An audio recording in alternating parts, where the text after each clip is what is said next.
This is RJ City, and you are listening to Let the Hate Flow Through You with Gheramy Shear and El Giordano Diablo. Let the hate flow!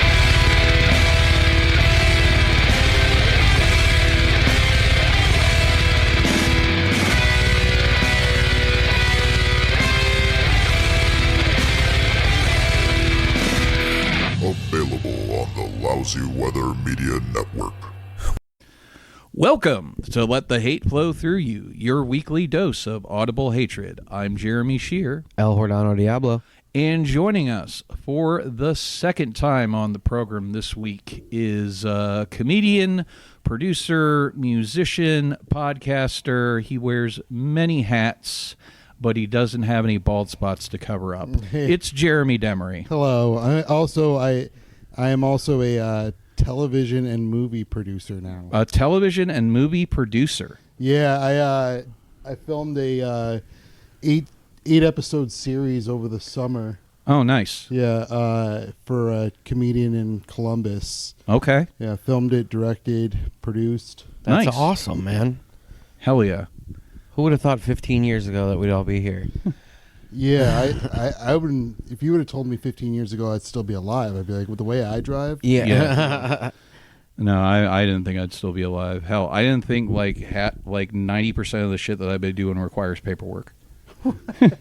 Like, Says the guy who sent me a release. A release. yeah, I just I never expected to have to do shit like this. I never expected somebody to fucking tell us they weren't signing a release.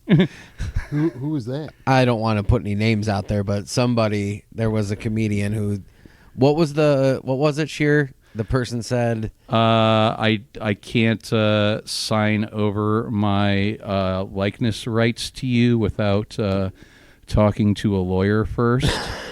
And I was like, if you don't have time to email a lawyer, then please don't contact me again. Yeah. Because, like, it takes 5 minutes to email your lawyer and be like, hey, should I sign this? And then they'll either tell you yes or no and then charge you $100 for it. Yeah, I was going to say, or that's a person who really doesn't have a lawyer. Yeah. that's exactly what Sheer said. Yeah. It's... Because, yeah, I've got 3 lawyers on speed dial, and any one of them would be like yes or no in 5 minutes. Yeah, I've got a lawyer. He's a punk rock lawyer. A punk rock lawyer? Yeah. You know Zach from Pillars? No. Yeah, he's my lawyer. That's Okay. awesome. Yeah, That's he's in awesome. a metal band. He's a sweet guy. Yeah. So, Gheramy, why do you hate people that are just now saying everything is politics? Because everything has always been politics from the dawn of Politics? the dawn of like politics or like any kind of governmental system that's been in place for the longest fucking time. And like, are we allowed to curse on here? Yeah. It's crazy to me. Like, you can't even take a shit without politics being involved. Like, the water that you use to take a shit in was all legislated over. Yeah. And how it was operated. Who And you pay deals for with it. Yeah, you pay for it. And even the toilet paper you use to wipe your ass with is taxed. So when was everything not politics? I think everything was not politics when their own identities were not being targeted by the people in power. That is true. But I think it's mostly the people who aren't being targeted that think everything has become political these days. I mean, even just like, it's just funny, like, just because I was looking into being a counselor, like a drug counselor, and it's like all the fucking bureaucracy you have to jump through. And I get it, you don't want some just fucking asshole doing like, who just sign up, oh, I'm a counselor now. Like, I get that, but like every little thing, you have to submit your certificates in certain ways, and you got to pay for that. It's all bullshit. Like, yeah. Everything is about money. Politics is money, and everything is that. Yeah, I mean, it's their only reason for functioning is the fact that it's just a cash grab. Like, it's my reason for prohibition for the longest time was they didn't really have a handle on taxing alcohol. Yeah. So they're just like, fuck it, we're going to legalize it for a little while until we can figure out a way where we can handle taxes with it. and then make it legal again. Well, yeah, and they were the ones fucking bootlegging it too. Oh, to for make sure. to make buku bucks off of it until they figured out how they could do it legitimately. And it was like somebody did a study saying that like during Prohibition there was more people drinking than there were when they legalized it. Yeah, I saw. Yeah. Well, because it becomes taboo. I mean, like that's like when they tell you when you're told you can't do this. Right. A large majority of us go, no, I'm gonna fucking do it. Well, I think part of it is also it became trendy. Like you could go to these, you know something about this. You could go to these secret cool spaces and be with the top socialites of the day. Yeah, the exclusivity of community was definitely like another attracting factor. Yeah. I mean, it's the same reason people go to churches half the time is that it's not even so much the religion, it's the community of it. Dude, it was I believe it was Carlin who said, church isn't about God. It's somewhere you go on Sundays to compare clothes. Yeah. And that's so fucking That's on so point. good. And judge other people. Yeah, like yeah. you know these places that are supposed to be judgment free and all that. It's like, or you know, only God can judge us, and they're sitting there. Oh, you know what so and so did? You know what? So it's all gossip and bullshit. Well, also in like retrospect too, you could also become very, very good at looking confident or looking good when inside you're complete turmoil. Oh, you mean like social media? Or no, just in general. No, I'm like- just saying like that's exactly what social like. Oh, look at how great my life is. Look at no, nobody's life is that great. Dude. Right. Yeah, because you're only showing people the things you want them to see. Right. But like I don't know, I had a thing recently where somebody was like, "Oh, you carry yourself in a way of like seeming very confident or having characteristics of leadership or whatever." And I was like, "Yeah, I used to go to a church. Like that was most of my church was trying to look like I had my shit together more than having it together." Fake it till you make it. Exactly. And I mean, well, look at the industry we're in. Like that's 95% of it is perception. Yeah. Like, you got to make people believe that you're bigger than you actually are. Like, you know, technically I'm unemployed and not doing shit. But you're a producer. But I'm doing a lot of stuff for not doing anything at all. Sometimes titles look better than the money coming in. You know what I mean? True. That's Yeah. very true. Oh, yeah. Believe me, I know all about that. Yeah. I think we all know all about Yeah, that. for sure. Absolutely. And that's just art in general. Like, your titles are like the majority of the payment, or like, if I got if I got paid, or like if exposure turned into actual dollar amounts, then I would probably be one of the richest people in Cleveland. Yeah. Let me cash in those exposure checks. Right. Please. And admittedly, I think my big exposure sets like that I had did not go according to plan. So maybe my check would be a little less. It was like, yes, this is your big break, but you were so drunk you couldn't stand at the end of the night. So, And to be honest with you, it probably wasn't a big break, but at the same time, you're still at work. You still need to show up. You need to still be coherent. You need to showcase your abilities. And if you're inebriated to a point of not being able to perform, then that's what you get known as. yeah. I never did that. Oh my God! I still remember the night where you repeated a joke 4 times. Yeah. And then the 4th time, we told you, for the 3rd time, you've repeated this joke already. You looked at us like we were wrong. It was so funny. I'm glad it ended up being funny for people, because like that's one of those moments that like I've talked about that in rehab where I was like, oh yeah, absolutely. I've been like, that's just like so fucking embarrassing, and luckily they all found it funny after the fact, but it was like one of those just cringe moments for me where I'm like, you fucking asshole. I mean, that's 95% of like most moments in life for other people that it's really funny. where like, oh, it was really funny to watch this person go through this, but in their world, it was like Devastating. oh yeah. Luckily, I do have that ability to laugh at myself, where I'm just like, fuck it. You know what I mean? It's no big deal. That was almost the topic I picked, was like the most embarrassing moments of your life. Dude, we could do days on that. Yeah, I was gonna say that's not very hateful though. That's the thing. Like, I was like, oh, that's not very like. It's not that I hate those moments. Isn't that what I go to therapy for? Yeah, that's true. That's because the whole thing about me looking confident was my therapist talking. Yeah. Yeah, and I was like, I went to church growing up, right? Like, and I try not to reference my therapist as often as possible, because I'd be constantly be saying in therapy, or my therapist. Is it the only person I talk to? So. Yeah.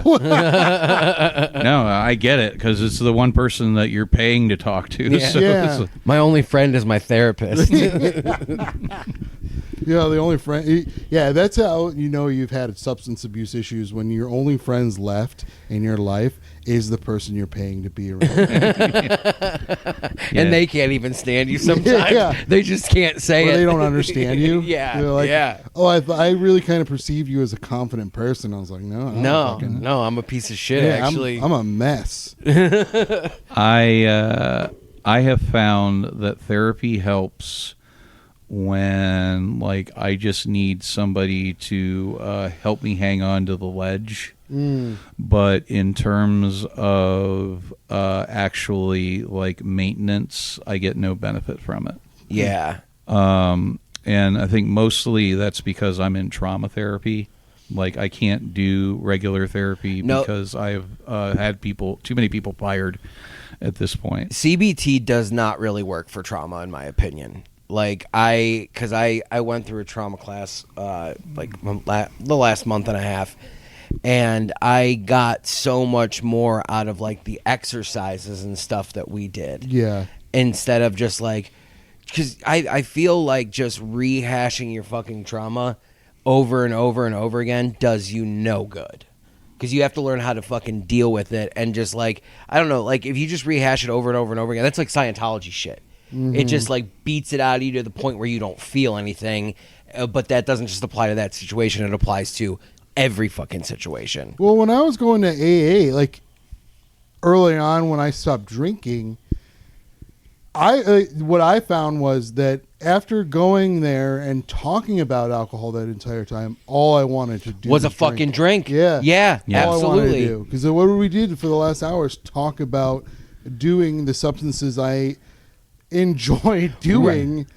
And that's something some people don't understand about it, is like, they're like, oh, you're just trying to mask something. I'm like, yeah, I'm sure that's part of it, but I like getting fucked up. Like, right. that's really what, at the core of it, I like feeling different. Right. And like, but some people just don't get that. And like, one more thing on AA and all that is like, I did like, one thing I learned was from a guy who does and comes a group for us, and we were sitting outside. There was like a meeting that had their anniversary. And these like two women gave like each a 20-minute lead, and all they did was rehash everything they did. And like, he looked at me and he goes, and this was early on, he just looked at me and he was like, I don't want to hear about what you did. We all know how to get fucked up. I want to hear about what you're doing now. Yeah. And I was like, damn, that's fucking spot on. Yeah, it really is. Hey, it's politics. But first of all, I just want to let you know, Jordan, that you said CBT.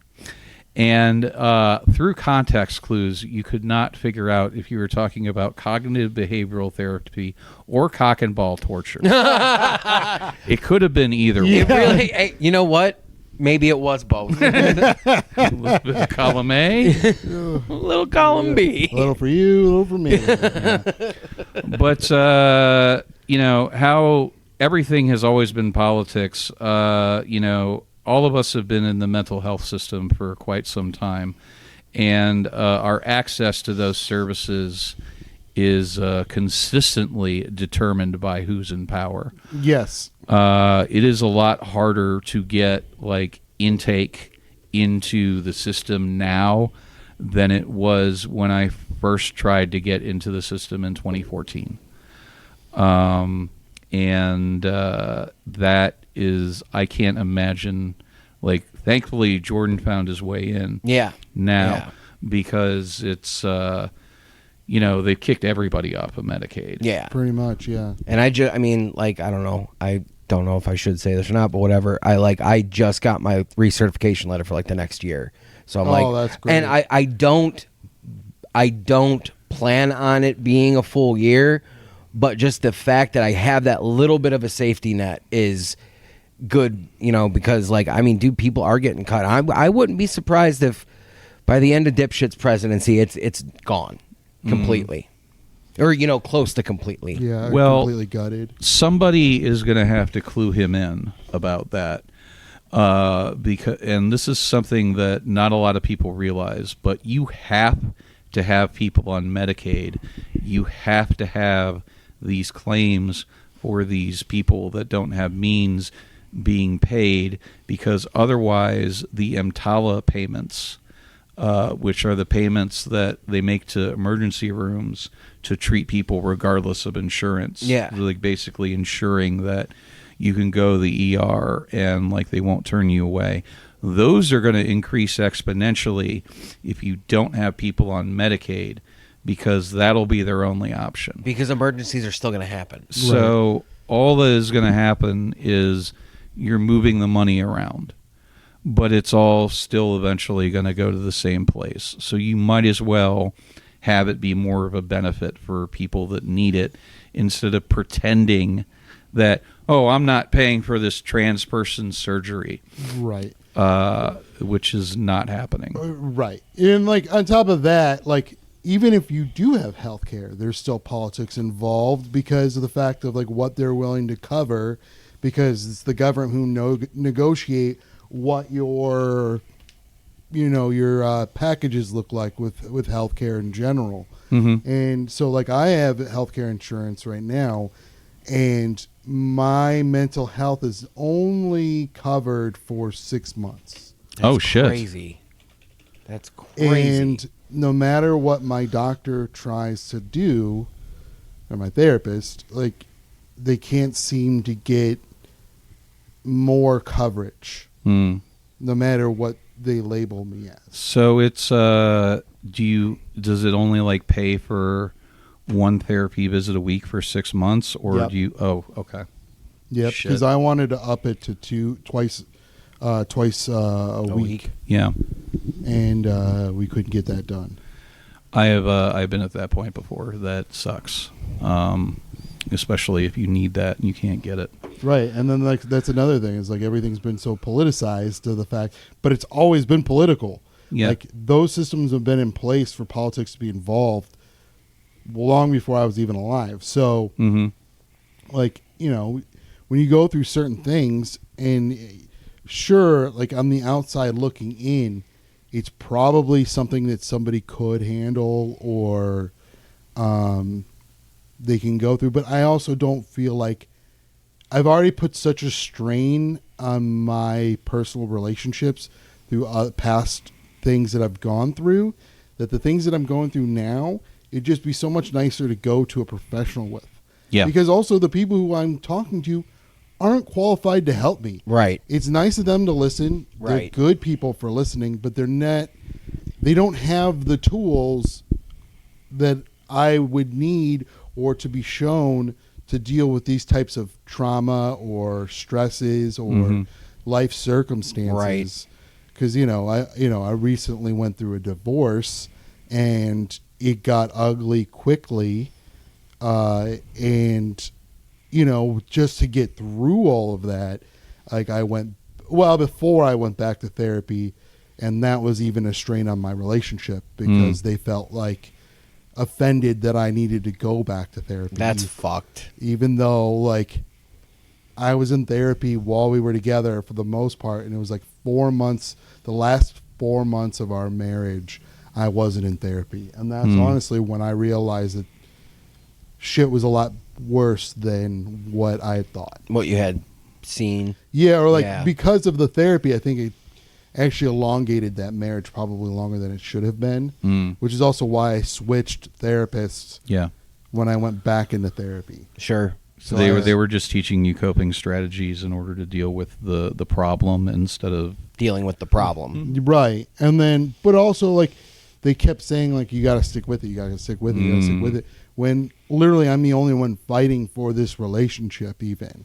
You know, one of the last conversations I had with my ex, I was like, would you be open to going to couples therapy?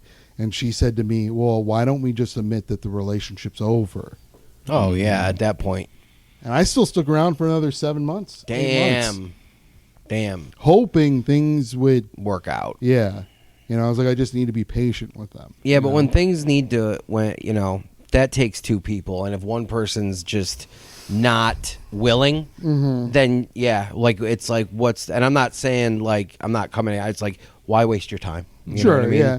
That and, like, there's two sides. I'm sure she has her reasons. Absolutely. And, I'm sure she has her logic behind all of it. But it was still painful for me. 100%. It didn't like to end because I had been spending, at that point, I'd been spent a year and a half sleeping on the couch. Damn. Because of, like, issues within the home. And, like, to have somebody help me through that longer than 6 months, because I definitely need to talk about this situation longer than, or just having to go through these new life experiences that I haven't had to deal with in 12 years. Like dating again, living alone, having a dog on my own, like that shit like that, like, or like just having to generally function without there being, I mean, I guess I was a lot more self-sufficient than I had thought. Yeah. They realized that, like, a lot of the things that this person said I needed them for, or like they thought that I was dependent on them for. I really wasn't. I'm a lot. I guess I got my shit a little bit more together than I had thought. At the same time, the only reason that shit is still together because of the therapy, because of the meds I'm on, things like that. Now, even if I skip sometimes I'll try and skip a day just to kind of, like, for money reasons, just like elongate my my meds, a little bit, which is so funny that, like, I'm trying to elongate my meds not for, like, substance abuse issues, is because of, like, actually being able to take them consistently. And, like, even when I miss a day, like, I am unfunctional. Like, I can't function whatsoever. Yeah, man, I've been there. If I missed a dose of a couple of the meds I was on, it felt like I had a really bad case of the flu. Yeah. And I was just done. And, like, or if I got sick the night before and threw up my meds, which happened quite a bit. Yeah. But now I am off psych meds. Oh, congratulations. Thank you. Great. I cannot say the same. I'm on Lexapro and I'm on Wellbutrin. And, like, the max of what you can take of both. Yeah, that's rough, man, because I've been on Wellbutrin. That's I prefer the Wellbutrin over the Lexapro, to be honest with you. Oh. The Lexapro makes me a little spacey from time to time. Like, even last night I noticed, like, there was times where I would, like, pause for a long period of time. And, like, it was like when a CD skips type deal. Yeah.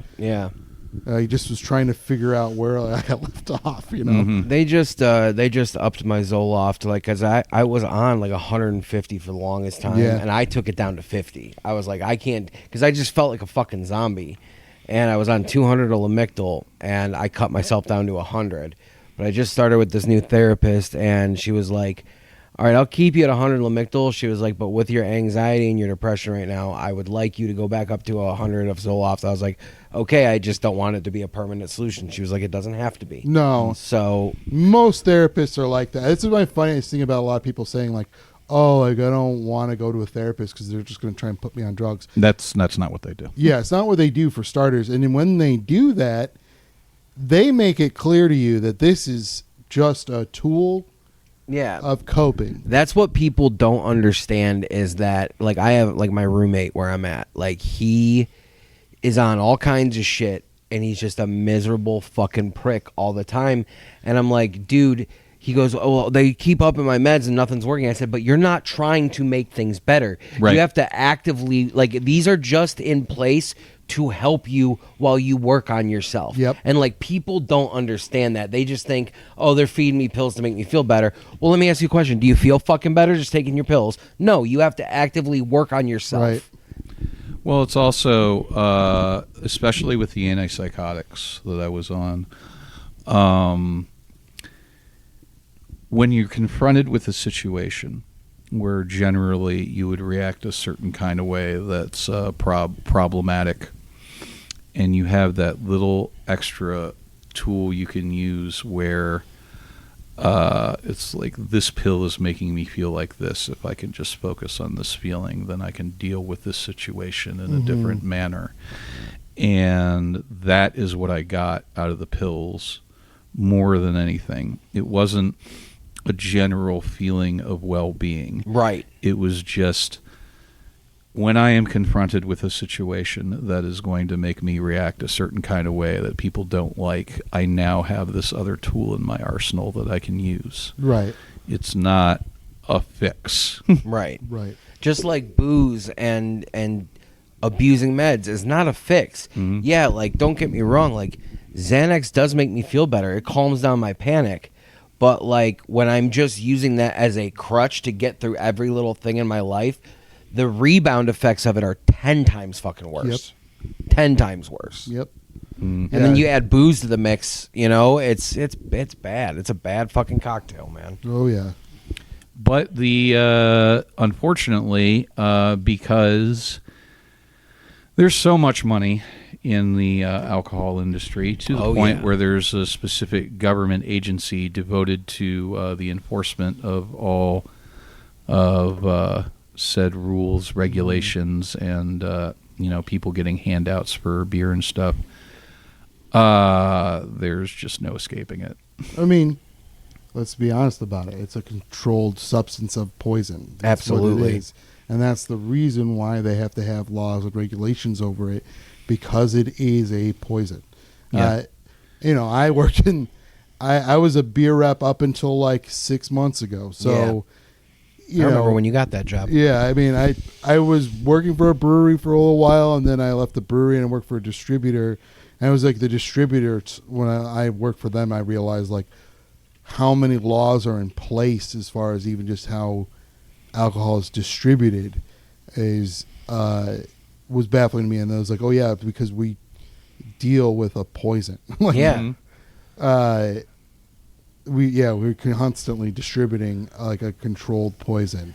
And even like what I was even able to do for like, so many people break those laws as far as like that's how powerful a lot of these beer companies are, like Anheuser-Busch, Miller Coors, what's the last one, I forget what they're called, but they distribute Sapporo, and they're like so powerful to the point where they openly break laws that are set in place, and it's just a part of doing business. That's wild. It is. It's amazing how many people include fines as costs of doing business. I worked for a drug testing lab out in Colorado, and they had to pay a $2 million fine to Medicare for illegal billing practices, and we had a party for it, because they got the fine down from like $6 million. And Damn. And it was just, the guy got like a bonus Yeah, that of course he did. negotiated with Medicare, Yeah. and we had a party, and we still did the thing. We still did the thing that we had gotten busted for illegal billing, because it's just like, this is what has to happen for us to continue to do this service. Well, it's the same reason I stopped. Like, I have a degree in pharmaceutical engineering. I never got a job in pharmaceuticals because, well, my degree really, you make drugs.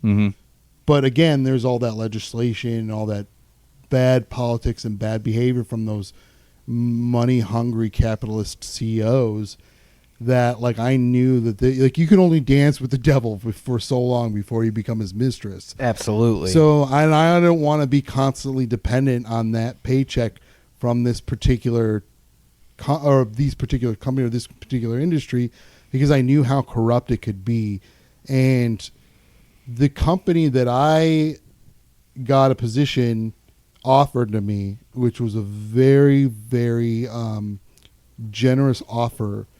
It was over generously to the point of like, I'm just now coming out of college and you're offering me a fuck ton of money to come work for you. And it made me wonder why. Exactly. Yep. Because it's not like they asked me what my grades were. Yeah, they're not paying you to be a pharmaceutical engineer. They're paying you to be somebody on paper who wants you to do what they want you to do. Yeah, I was going to be a patsy. Yeah, I was absolutely. Gonna be a fall guy. And that's what happened to the person who ended up taking the position. Was they were developing a cancer drug. They knew it had become compromised. And they still released it because, you know, they've had millions upon millions upon millions of dollars behind that drug already before it even gets to the market. So they just wanted to push that drug out there, you know, take all the legal repercussions because they knew they were going to still make money. Yeah. Yeah. Mm-hmm. It cost lives, but, you know, that CEO's yacht got a little bigger, so good for him. You know, and that's the thing is like, you know, you're talking like, oh, there's millions and millions and millions in research behind this. For a company that makes billions and billions and billions, millions is nothing to them. It's fucking pennies. Right. And it's, you know, and that's, I mean, just to bring that back around to fucking politics is like, the reason I don't trust any fucking politicians is because once you reach a certain level, fucking money gets involved and you become corrupt, whether you wanted to or not. There's companies that prop up these politicians. And then, oh, well, this isn't going to work for us, so you can't, you know, vote this way. And it's all fucking corrupt. Like, capitalism has completely corrupt this whole fucking thing. Yeah, any democracy that's paired with capitalism is no longer a democracy, especially when you've now, in politics, legalized money as free speech. Yeah. That's no longer free speech. That is a bullhorn in a room full of quiet talkers. You know what I mean? Yeah. So, you know, the age-old saying, like, money talks, and it's usually the loudest voice in the room. And even the politicians that seem to have had some integrity, in my opinion, like, you know, to name names here is like Bernie Sanders or AOC, have now all become bought out by these major corporations, and then them saying they want to only deal with small donors, small private donors, is now complete bullshit because they're now taking money from major corporations so they can continue. But that's the game. That's the corrupt political process. Exactly. And like anybody who, I had a conversation about this yesterday, where anybody who believes that both Democrat and Republican aren't two branches of the same corrupt tree are either a fool or a liar. I 100% agree. I've been saying that, obviously, because it's not like we're the first people to say that. Right. It's just like, if you can't look at the last, I mean, I'll even venture to say fucking 30, 40, 50 years and see that the two-party system is a complete failure to the people, but a success to both parties, you're an idiot. Right. I would argue that kind of way of looking at it is does nothing, because you still have to operate within the system. Sure. We aren't changing to an Israeli-style 9-party system with coalitions and nonsense. We're not even going to go like Canada with basically a 2-party system with the far left isolated into the NDP. Nothing is going to change with the current system, so you have to look at it more acutely than this is all just poison and useless. And That's why I call for a complete upheaval of it. I mean, I said that on the show a couple weeks ago. Yeah, but You've been saying it for years. Honestly, like I said that statement, and I was like, this is something Jordan has been saying to me for close to a decade now. And Yeah. I'm just saying it now, like as if I just come up with it. that is accurate. Jordan has always had that. opinion. And, you know, it's funny because we always just kind of chalked it up as like you enjoying watching chaos happen. Nah, fuck that. And then the older you get, you're like, holy shit, the guy was actually a lot more right than me. Yeah, I just I get where you're coming from, Sheer. I do, but it's just I've just watched it fucking burn over and over and over again, and it's still burning. Yeah. I think it's also because I interact with more people on the right at a micro level than a macro level, Yeah. and I see how fucking different they are Right. from people on the left. And I can't, like, there isn't a fucking tree that has red apples and green apples. Sure. Like, it's clearly different trees. Well, also, too, just most political, or it's designed by people, and people are flawed. We miss out on details. We don't consider everything. Right. And we don't consider everything until it's brought to our attention. So there's going to be flaws in any man-made system. The only thing that's been kind of fun to watch is that we knew for a very long time that American politics was designed to be a snake that eats its own tail, and it's kind of fun seeing it halfway up its own body. I mean, yeah, that it kind of was installed with that safeguard, but I Yes. don't know if they thought past that. No, they hadn't, because they couldn't have. They didn't.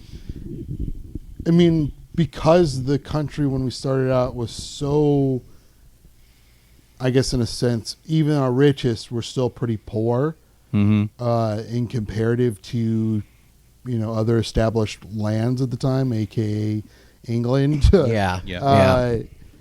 Even our most richest people were still pretty poor. So to them, it was like the idea of an oligarchy coming in through that political system was so far-fetched, because they thought, like, man, what a long road it would take to get there. Right. And who could accomplish that? And now we have, you know, three different companies ruling the world. Yep. And, you know, 0.01% of the population, or 0.01% of the richest people in the world own like 90% of the wealth, like whatever the fuck the stat is. Like, Yeah.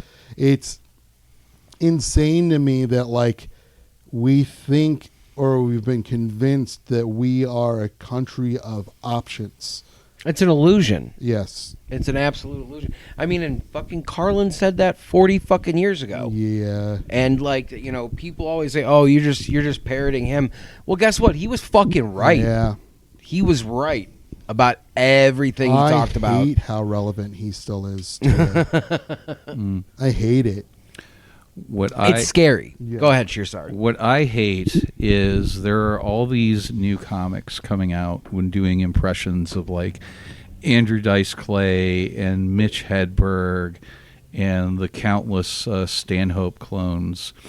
But everybody that tries to do George Carlin is just like a dangerously insane old man that can barely get their words out in between pulls of fortified wine.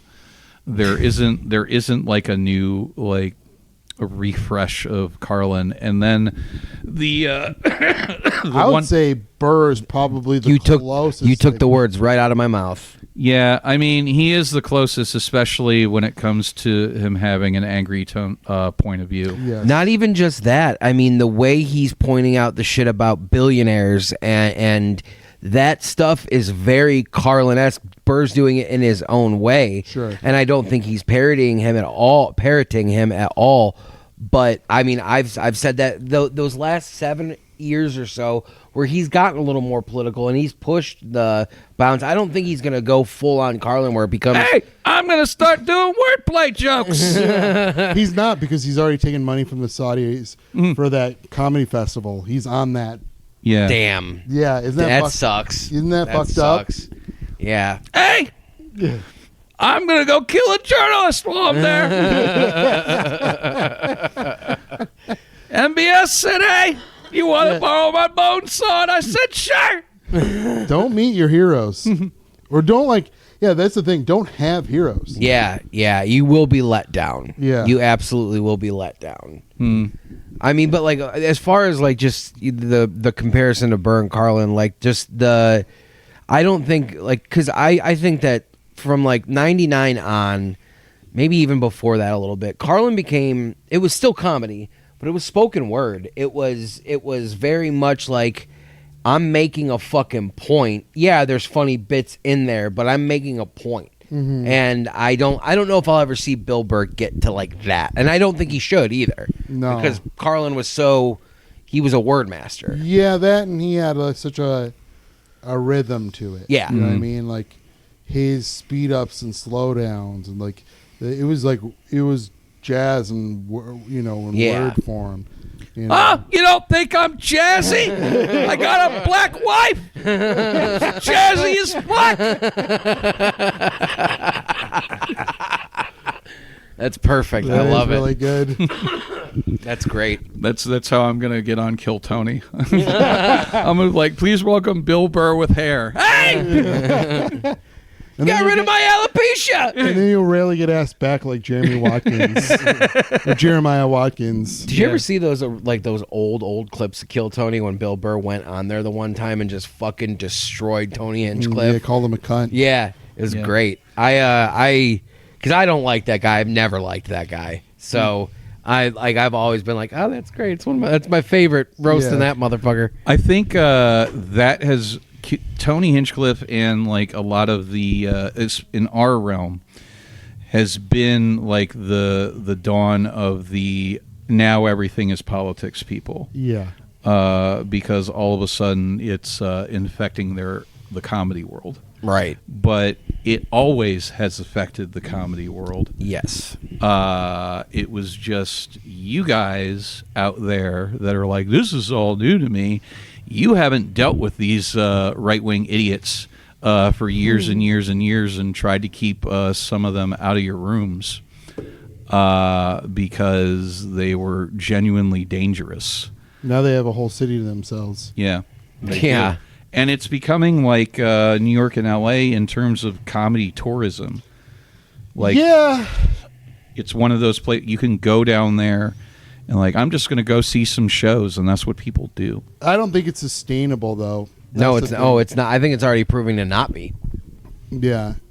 Because there's only really one club, and then the juxtaposition of it is the Creek and the Cave, where that's where the people who wouldn't want to go to the mothership will go and do their comedy, or they'd go see shows there, and it's not quite as popular. But I think that it being only Joe Rogan down there, and Joe Rogan being such an isolated individual as far as the amount of money he's made, that it's not going to be a sustainable. It's going to be a very it's already become such a weird exclusive club of just the Tony Hinchcliffe Hall of Famers or whatever the fuck it is, and that guy it's such a weird thing because there have been really great comics and comics that I agree with their politics or they're genuinely funny human beings where regardless of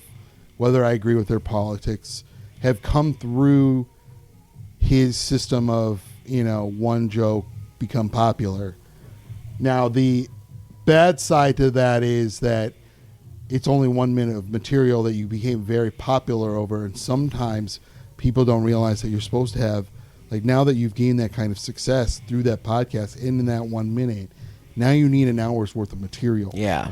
It's the same thing that happened with Last Comic Standing back in the day because Dat Fan won the first season and he didn't have 45 minutes and he was getting headlining. Like, this is not new. Yeah. Like, it's the same thing as Star Search or The Tonight Show. I think Star Comic Search is a really great comparison. Yeah, because the what they're supposed to be showing you on Star Search is these are the best amateurs that we can find. And then Last Comic Standing came along with it was the same conceit because it was around the same time as American Idol, and people that didn't know any better really thought that no, this was like a nobody that we're discovering out of nowhere. But in order to get on the show, you had to have representation, and they weren't pulling people from the cattle calls. Sure. But Kill Tony has really fucked it up because you'll have the actual amateurs on there, and then one of them will get a break, and then all of a sudden at middle of nowhere clubs, you'll see these people co-headlining with just a Kill Tony credit. Right. I mean, Cam Patterson? Is that his name? The guy that just got SNL? Yeah, he did the Funny Stop maybe 6 months, a year ago, right after he hit.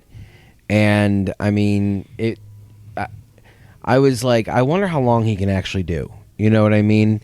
Because it doesn't matter. He got SNL. Yeah, no, that's what I'm saying is I guess that was the point I was trying to make is he's not doing tours. He's now on SNL, which good for him.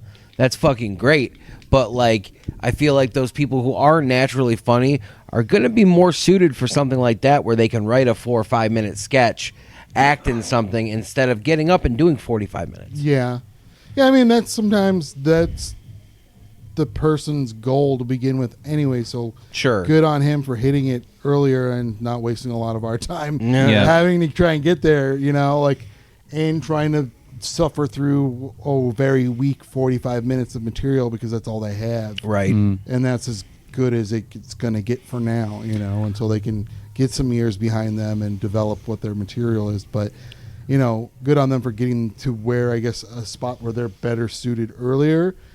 But to your point of it being what is the reality of some of these short-term or short content like TikTokers or Instagram people who they got famous over putting out these 1 or 2 minute videos. Can they sustain doing a full 45 minutes? Some of them can.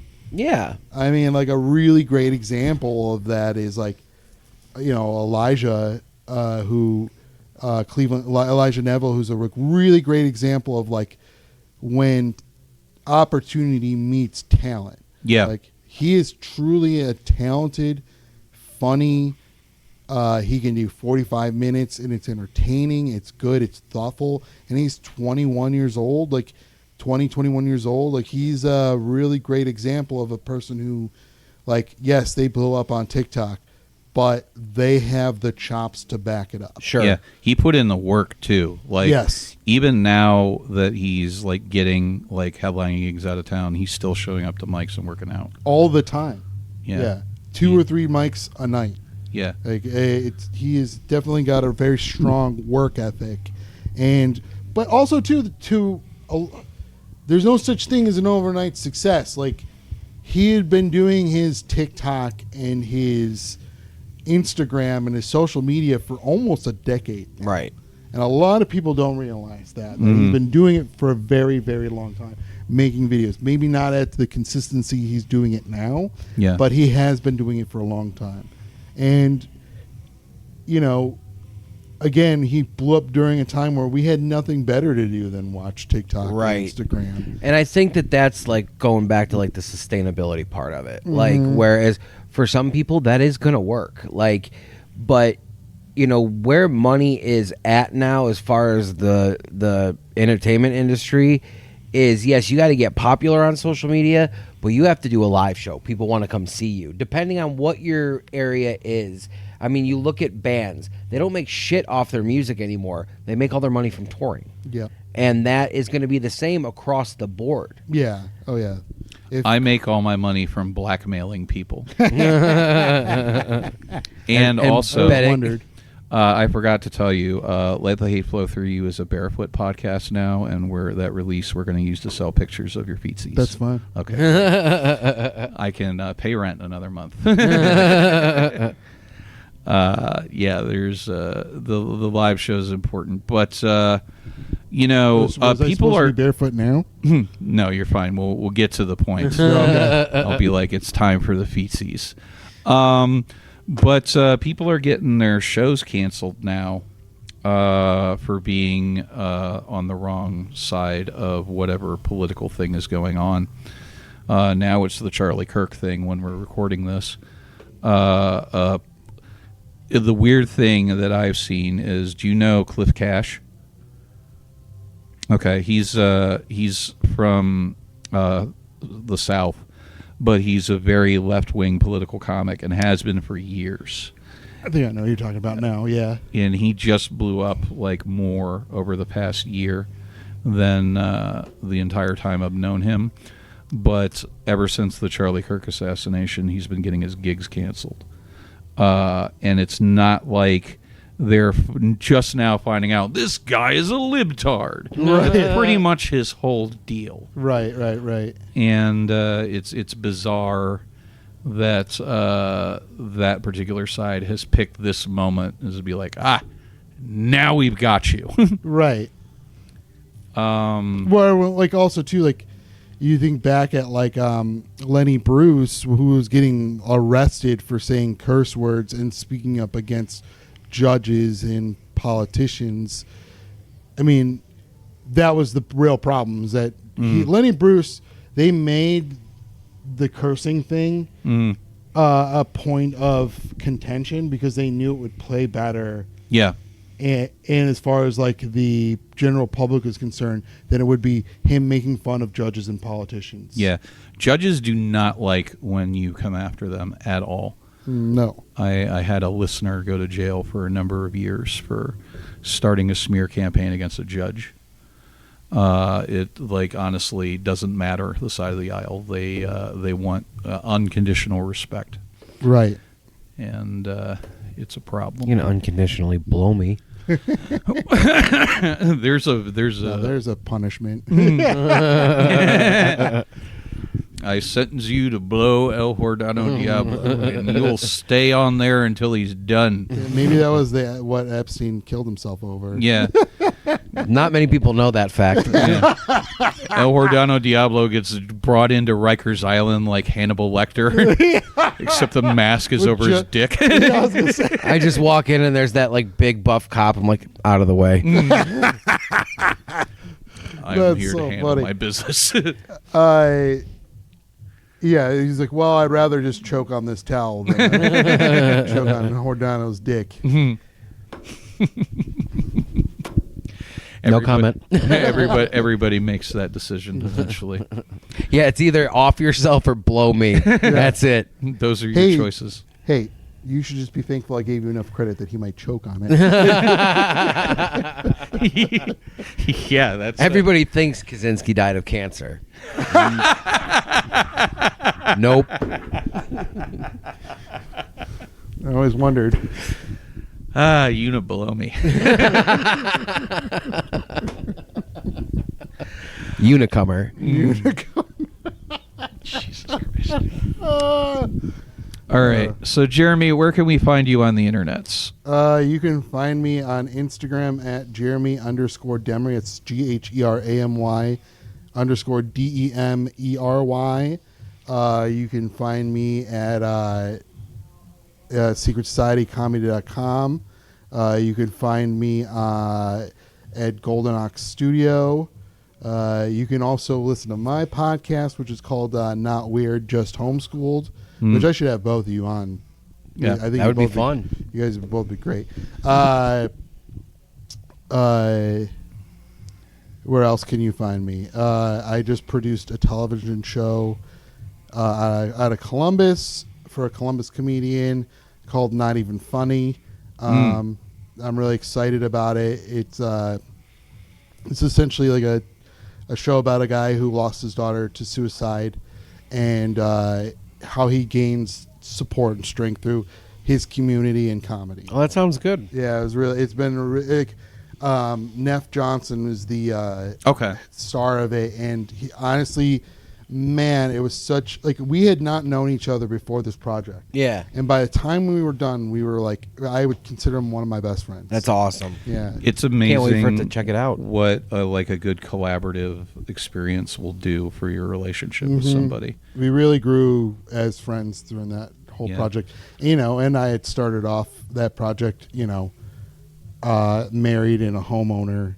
So, going through all of that, and then luckily having, because he's also a person who takes his mental health very seriously, so having him around was such an